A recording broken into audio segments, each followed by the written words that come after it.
Hello everyone, मैं अपूर्वा और हम क्लास 10th का सेकेंड चैप्टर पढ़ रहे थे। तो उसके अंदर आज हम यहाँ पर chemical properties of base discuss करने वाले हैं। तो बच्चों, इसके अंदर हमें एक ही केमिकल रिएक्शन को डिस्कस करना है, वो है reaction of non metallic oxide with base. तो ये समझने से पहले सबसे पहले बच्चों आपको ये समझना पड़ेगा कि नॉन मेटेलिक ऑक्साइड्स क्या होते हैं। ओके, नॉन मेटेलिक ऑक्साइड समझने के लिए ये कार्बन, नाइट्रोजन, सल्फर, ये सब क्या होते हैं बच्चों? नॉन मेटल्स होते हैं। When they will react with the oxygen, जब ये किससे रिएक्शन करेंगे?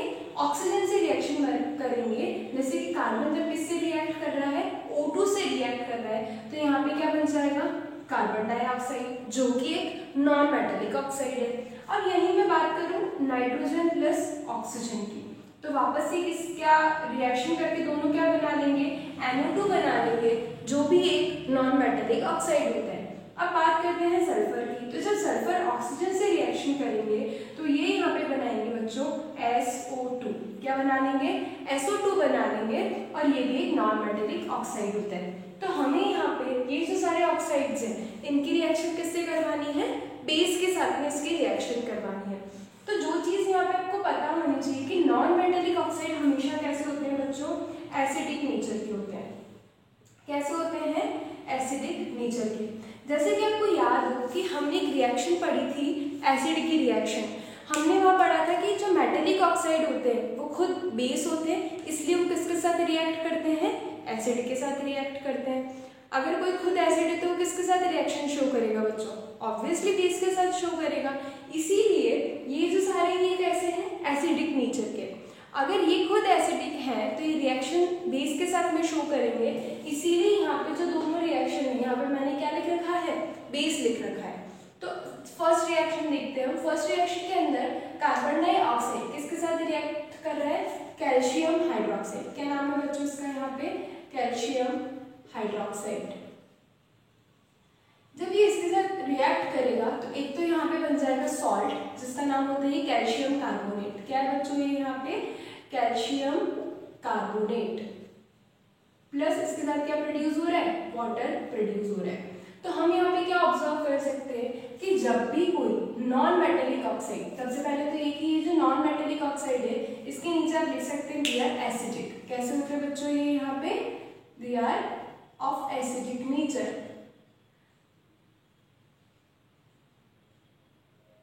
अब इसके बाद नेक्स्ट यहाँ पे बात करें अपन, तो जो ये carbon dioxide acidic, it will react with the base जो कि कैल्शियम हाइड्रोक्साइड है। जब इन दोनों के बीच में रिएक्शन होगी तो क्या बन जाएगा बच्चों? यहाँ पे कैल्शियम कार्बोनेट और एक और वाटर प्रोड्यूस हो गया।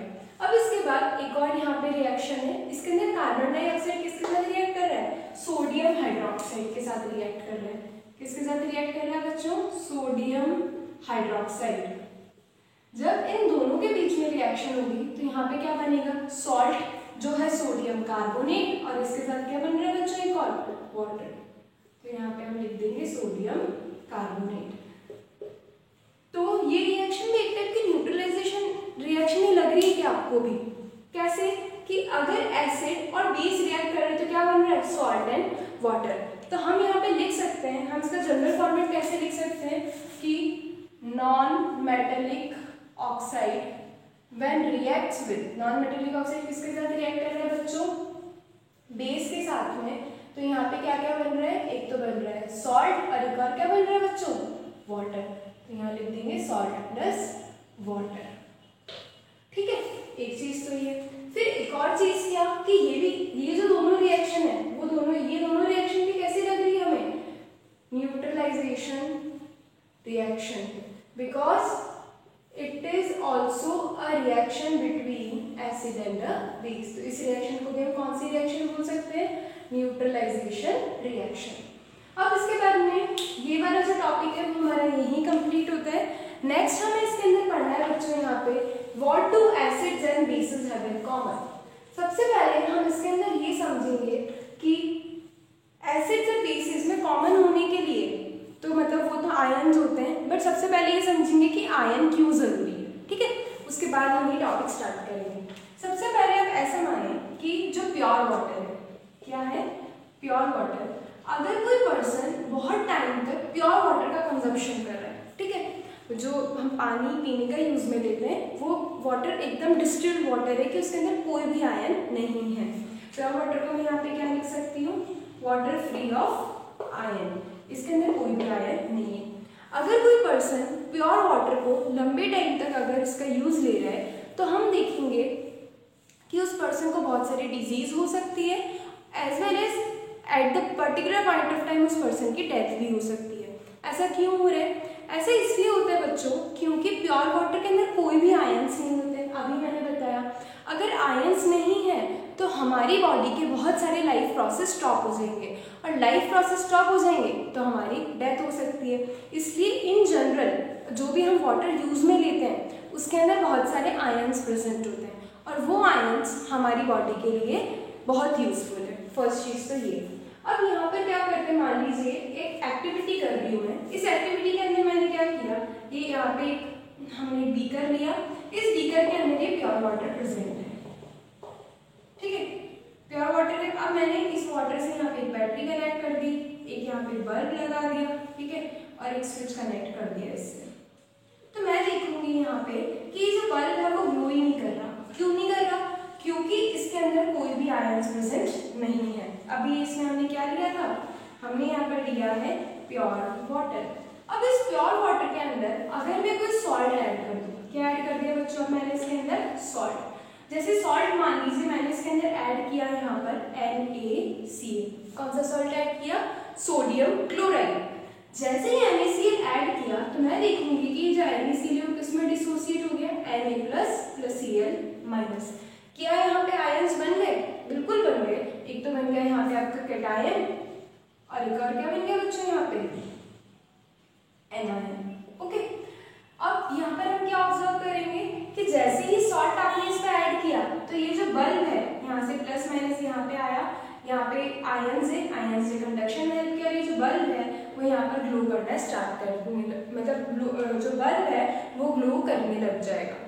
तो हम क्या बोल सकते हैं कि ions are necessary for the glowing of bulb. अगर आयंस नहीं थे तो बल्ब ग्लो नहीं कर रहा था, अगर आयंस है तो बल्ब ग्लो कर रहा है। तो यहाँ से हम एक छोटा सा क्या कंक्लूजन ले सकते हैं बच्चों, यहाँ पे इस तरीके से आप भी बना के लिख सकते हैं कि आयंस कौन कौन से? Cations and anions are required for ions, जो अभी हमने देखा कौन कौन से? Cation and anions are required for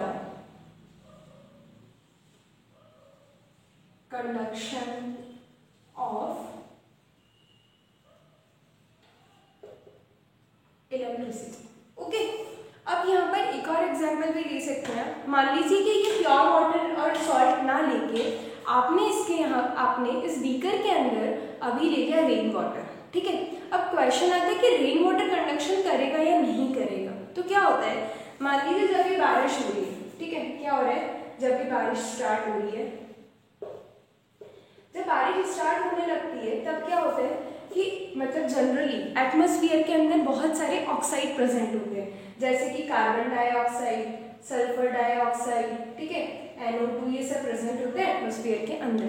तो क्या होता है, ये सब जो भी इंडस्ट्रीज का जो पॉल्यूशन है या फिर व्हीकल से जो पॉल्यूशन हो रहा है उसकी वजह से ये सारे ऑक्साइड हमारे एटमॉस्फेयर में ऑलरेडी होते हैं। अब जब बारिश होने लगेगी तो क्या होगा, जैसे बारिश होने लगेगी तो कार्बन डाइऑक्साइड तो ऑलरेडी प्रेजेंट है, बारिश के साथ यहाँ पे क्या आ जाएगा, H2O, और ये बना लेगा बच्चों यहाँ पे H2CO3। क्या बना लिया इसने यहाँ पे? H2CO3 बना लिया। तो हम देखेंगे कि ये जो H2CO3 है ये फर्दर किस में ब्रेक डाउन हो सकता है, H+, यहाँ पर 2 है तो यहाँ कितना H+ होंगे बच्चों, 2 प्लस यहाँ पे क्या बन जाएगा, CO3, 2 माइनस। तो हम क्या ऑब्जर्व कर रहे हैं, क्या यहाँ पे आयंस बन रहे हैं? एग्जैक्टली आयंस बन रहे हैं, और जब आयंस बन रहे हैं तो यहाँ पर इजीली क्या हो जाएगा बच्चों, कंडक्शन। इसीलिए जो रेन वाटर रहता है, क्या बोल रही हूँ मैं, जो रेन वाटर होता है वो कंडक्शन में हेल्प करेगा।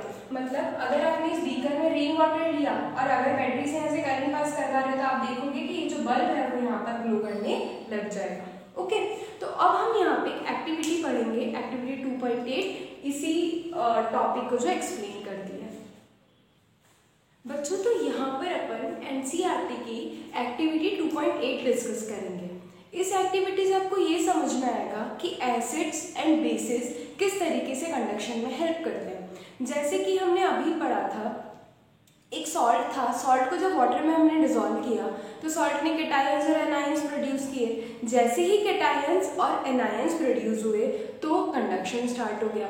तो हमें यहाँ समझना है कि एसिड्स और बेसिस जो रहते हैं वो किस तरीके से कंडक्शन करते हैं।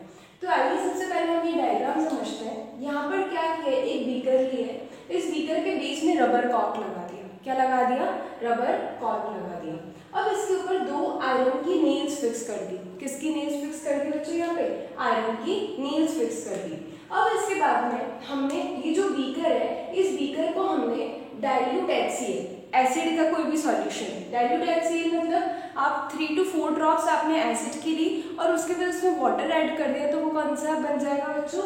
डाइल्यूट एसिड बन जाता है। तो हम इसको यहाँ पे और क्या लिख सकते हैं? हम लिख सकते हैं इसे यहाँ पे एसिडिक सोल्यूशन। क्या लिख सकते हैं बच्चों? या तो डाइल्यूट HCl लिखो, और ये नहीं लिखना है तो आप ऐसा भी बोल सकते हो कि इट इज एसिड सॉल्यूशन। तो हम क्या लिखेंगे बच्चों यहाँ पे कि ये आपने एसिड का सॉल्यूशन लिया। अब इसके बाद ये जो आयरन नेल है इसे आपने एक बैटरी से कनेक्ट कर दिया और ये बैटरी यहाँ पर 6 वोल्ट की है। इसके बाद एक बल्ब और यहाँ पर की, और ये जो है ये दूसरे वायर से कनेक्ट हो गई। तो हम यहाँ देखेंगे कि जब भी कंडक्शन होगा तो ये जो बल्ब है ये ग्लो करना स्टार्ट कर देगा। अगर बल्ब ग्लो हो रहा है तो उसका डायरेक्ट कंक्लूजन आप निकाल सकते हैं कि यहाँ पर कंडक्शन हो रहा है। तो देखिए सबसे पहले आपने यहाँ पर क्या लिया? एसिड लिया, डाइल्यूट HCl। सबसे फर्स्ट जो केस है वो होगा यहाँ पे कि इसके अंदर मान लो कोई भी एसिड नहीं है। ये जो बीकर है पूरा एम्प्टी है, पूरा अरेंजमेंट यही है, आयरन नेल्स भी लगी हुई है, इसमें कोई भी एसिड नहीं है। This beaker is empty. Okay, अगर ये बीकर एम्प्टी वाली सिचुएशन की मैं बात करूं तो उस केस में क्या होगा कि यहाँ पर हम देखेंगे कि बल्ब ग्लो नहीं करेगा क्योंकि आयंस ही नहीं है। अगर यह एसिड नहीं तो आयंस नहीं, और आयंस नहीं तो कोई भी कंडक्शन नहीं होगा। और जब कंडक्शन ही नहीं होगा तो ये जो बल्ब है, ये जो बल्ब देख रहे हैं आप, ये यहाँ पर ग्लो नहीं करेगा। सबसे फर्स्ट केस। अब बात करते हैं कि एसिड के केस में कंडक्शन कैसे होगा। मान लो आपने यहाँ पे लिया था HCl। क्या लिया बच्चों आपने यहाँ पे? Hydrochloric acid. ये जो हाइड्रोक्लोरिक एसिड है ये कैसे डिसोसिएट होगा? H++ Cl-, इसके ये दोनों आयंस बनेंगे, ये प्लस और ये माइनस। तो हम देखेंगे कि ये तो बन गया आपका कैटायन और ये क्या बन गया बच्चों? यहाँ पे एनायन बन गया।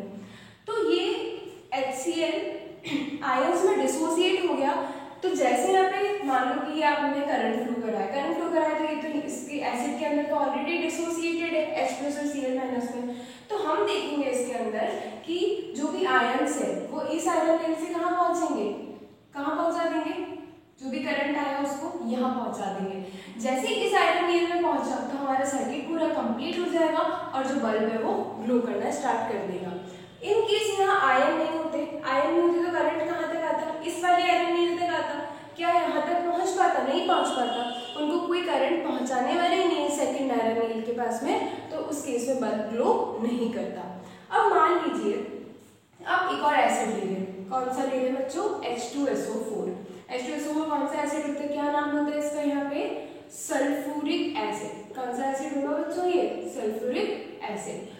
वापस से अगर मैं इसके डिसोसिएशन की बात करूं तो यहाँ पर कितने हाइड्रोजन प्रेजेंट है बच्चों? 2। अगर 2 हाइड्रोजन प्रेजेंट है तो यहाँ पे भी कितने H+ प्रोड्यूस होंगे? 2H+। और हमें पता है कि जो सल्फेट आयन होता है SO4, इसमें कितना चार्ज रहता है? 2-। ओके, तो क्या ये बैलेंस हो रहा है? +2 और -2 एग्जैक्टली बैलेंस हो रहा है।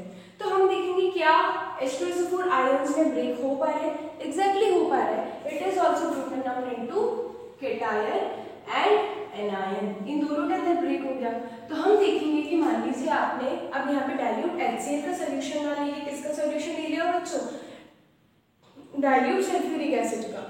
अगर डाइल्यूट सल्फ्यूरिक एसिड का सोल्यूशन इसके अंदर प्रेजेंट है तो हम क्या बोल सकते हैं कि मान लो सॉल्यूशन डाइल्यूट सल्फ्यूरिक एसिड का है, आयंस है। जैसे ही करंट यहाँ से फ्लो होना स्टार्ट हुआ यहाँ तक आएगा, इस वाली आयरन नेल तक पहुंचा। यहाँ पर H+ और SO4 2- की आयंस प्रेजेंट है, ये वाला जो पार्ट है इसके अंदर। तो वो क्या करेंगे? करंट को इस वाली आयरन नेल से कहाँ पहुंचा देंगे? इस वाली आयरन नेल के पास में। जैसे यहाँ तक अगर करंट पहुंच गया तो वो कहाँ चला जाएगा? बल्ब में चला जाएगा। और बल्ब में जाने के बाद हमारा बल्ब ग्लो करने लग जाएगा। क्लियर है? तो हम यहाँ पे क्या स्टेटमेंट लिख सकते हैं कि ऑल एसिड्स, जितने भी एसिड्स होते हैं, दे प्रोड्यूस H+ आयन। यहाँ पे हमने देखा तो ये वाला HCl ने क्या प्रोड्यूस किया था? H+ प्रोड्यूस किया। इस वाले ने भी क्या प्रोड्यूस किया बच्चों? यहाँ पे H+ आयन प्रोड्यूस किया। They produce H+ ion in solution. पर कहाँ प्रोड्यूस करते हैं? यहाँ पे सॉल्यूशन में प्रोड्यूस करते हैं। HCl को भी हमने वाटर के अंदर डिसॉल्व किया था, सेम H2SO4 को भी वाटर के अंदर डिसॉल्व किया था। मतलब यहाँ पर सॉल्यूशन होना जरूरी है, solution which conducts the electricity. और इलेक्ट्रिसिटी कंडक्शन कैसे पता चला हमें? कि बल्ब ग्लो करने लग गया। तो हम यहाँ से क्या बोल सकते हैं? सारे एसिड में क्या कॉमन होता है? कैटायन कॉमन होता है, and that cation is H+ ion. अब सेकेंड हम बात करते हैं बच्चों बेसिस की। बेसिस मान लो आपने ले लिया NaOH, ठीक है। NaOH का नाम क्या होता है? NaOH का नाम होता है सोडियम हाइड्रोक्साइड। क्या नाम होता है बच्चा NaOH का? सोडियम हाइड्रोक्साइड, ठीक है। सोडियम हाइड्रोक्साइड की बात करें तो सोडियम हाइड्रोक्साइड कैसे डिसोसिएट होगा बच्चों? Na++OH-, ठीक है। ये जो OH- है इसे हम यहाँ पे कौन सा आयन बोलते हैं? It is hydroxide. और बीइंग अ नेगेटिव चार्ज हम यहाँ पर क्या बोलेंगे? एनायन। क्या बोलेंगे बच्चों इसे?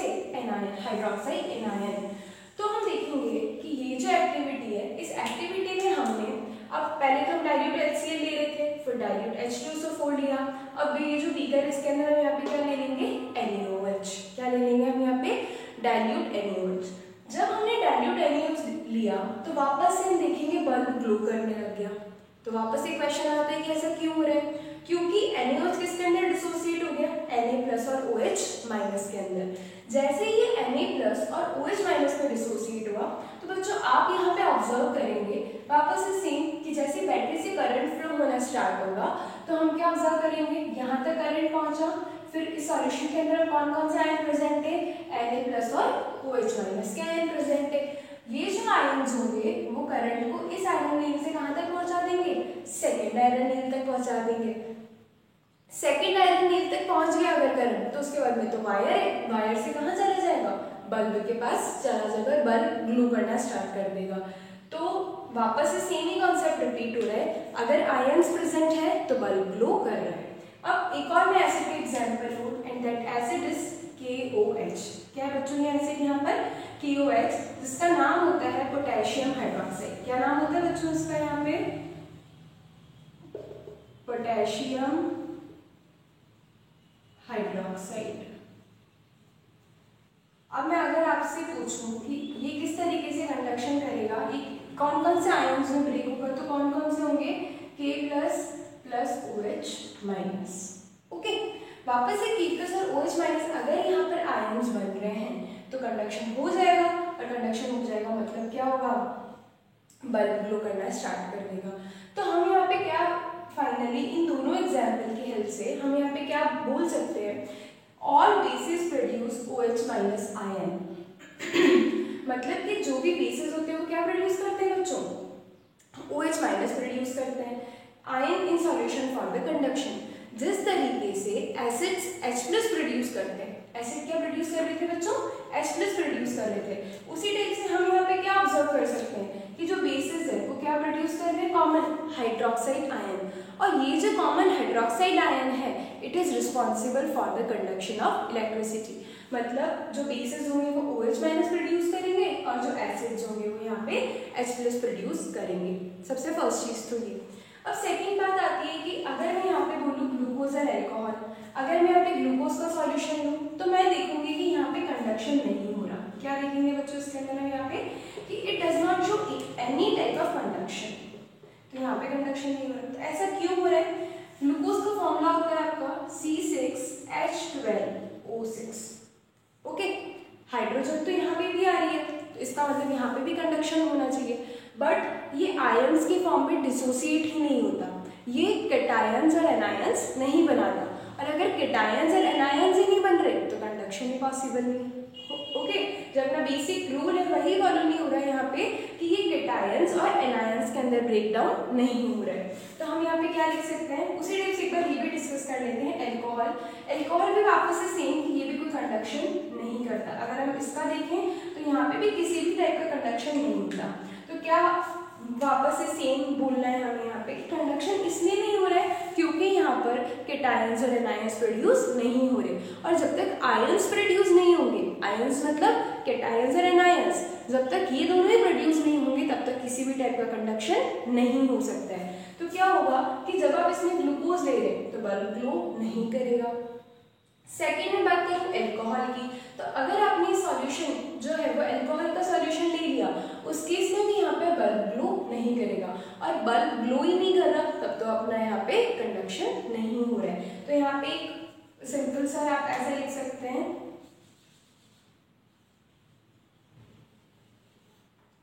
मतलब इन दोनों के लिए, एक तो ग्लूकोज के लिए और एक और किसकी बात कर रहे हैं बच्चों, एल्कोहल की, बिकॉज दे डू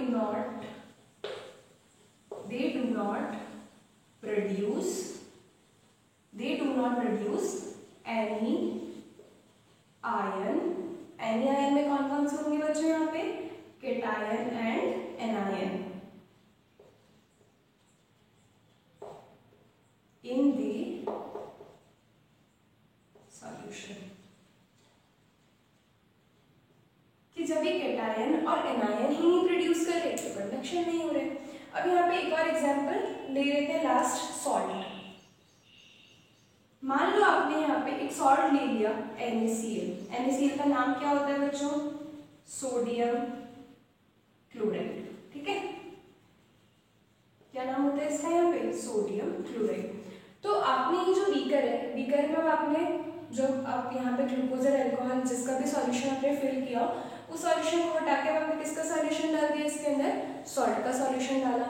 तो हम देखेंगे कि बल्ब वापस से ग्लो कर रहा है। क्या हो रहा है, बल्ब वापस से ग्लो कर रहा है। ऐसा क्यों हो रहा है, क्योंकि जो भी NaCl है वो किस में ब्रेक हो जाएगा बच्चों, यहाँ पे Na++Cl-।